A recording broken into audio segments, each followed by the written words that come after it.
SSLC एग्जामाव 80% मोननानै pass जानो हादोंमोन आरो आं दानि बे PO एग्जामाव 2026 आव आङो 83.2 जौखोन्दो मोननानै उथ्रिसार जानो हादों।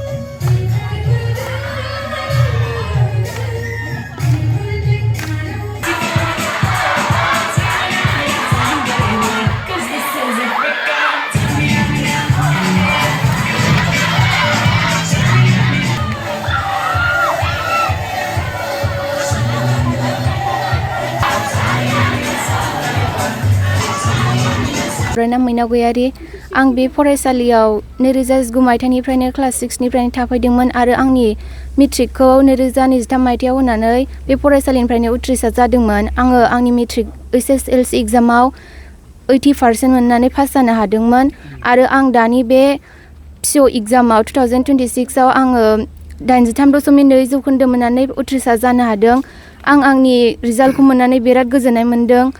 आं बे एग्जामाव आंनि नाजानाय आरो फोरोंगिरिफोरनि हेफाजाब होनाय, बिसोरनि थुलुंगा होनाय, बिमा बिफानि थुलुंगा होनाय आरो सारमोननि थुलुंगा होनायाव आङो बे एग्जामखौ मोजाङै मोजां उथ्रिसार जानो हादों।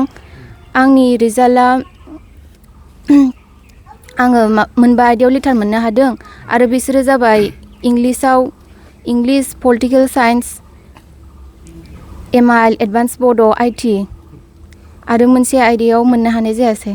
मा मुं नोंनिया बबेनिफ्राय मा गामिनिफ्राय फैदों? आंनि मुङा मिस मैना गयारि, आंनि गामिनि मुङा नं टु मेस्टाबारि।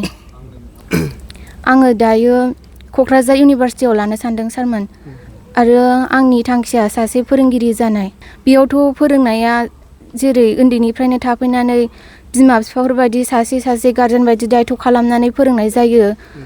उन्दैनिफ्रायनो रोङैखौ आसि थुयै थुयै फोरोंनानै होनाय जायो जोंनि मिस मोना आरो फोरोंनायजों लोगोसे गासैबो बायहेरायारि खामानिफोर जेरै मावनाय दांनाय आरो जोंहा बेहाय खामानि मावनायनि फालाबो दंखायो, बेफोरावबो गासैबो मावनांगौ दायथ'खौ बिसोरो खालामनानै होखायो आरो जोङो बयबो बिब' बिनानावफोर बेयावनो ज' मिलायनानै गावबागाव ग्रुप बायदियै खामानिफोरखौ मावनाय जायो। फरायनायजों लोगोसे जोङो जोंनि मावनांगौ हाबाफोरखौबो बाहाय सोलोंनानै लानो हायो आरो बेवहाय बायदि रोखोमनि जेरै जोंना सारा भकेसनेल स्किल लानानै फैयो, बेहायबो जोङो जोंनि रोंनांगौखौ सोलोंनानै लानो हायो। जेरै बेवहाय सारा मैखुन बानायनाय फोरोंफैखांबाय आरो बे खेबनाय बेफोरजोंबो जोङो सोलोंनानै गावबा गावनो सासे इयुनाव मानसि जाहैनो हानायनि थांना थानायनि राहा मोननो हायो आरो जोंनि मिसना बेहाय जोंनि एग्जाम टाइमाव बिराद मोजाङै डिउटि खालामनाय जायो। जों बिसिनि बेफोरबायदि डिउटि होनायाव गोसो होनानै फरायसिनो गोसो जायो। बिसोरो दायथ' सान हर फुंनिफ्रायनो सिखारजेननायनिफ्राय लानानै मोनाजासिम मोजाङै गावसिनि मावनांगौ खामानिखौ दायथ' लानाय जायो। आं बेखौनो आंनि बिनानावफोरनिसिम खावलायनो सानोदि गावबा गावनो मोजाङै फरायोब्ला इयुनाव सासे मोजां मानसि जाहैनो हायो आरो फरायनायखौ उन्दैनिफ्रायनो मोजाङै फरायलांखानांगौ, नङाबा इयुनाव खस्थ' मोनहैयो। दानिफ्रायनो उन्दैनिफ्रायनो गोरलैनिफ्राय लानानै गुदिनिफ्राय लानानै मोजाङै फरायलांखायोब्ला इयुनाव जेबो खस्थ' मोननाय नङा आरो गावबा गावनि जिउनि थांखि होसोनायावबो मोजाङै गावबा गाव फरायनांगौखौ फरायलांबानो उथ्रिसार जाहैनो हागोन। जोंहाथ' HS फाइनाल इयार केन्डिडेटआ 21 मोन, बेनिनो 18 जना फार्स्ट डिभिजन मोनदों इनक्लुडिं स्टार मार्क्स। साब्रैया माने स्टार मार्क्स मोनदों आरो ओमफ्राय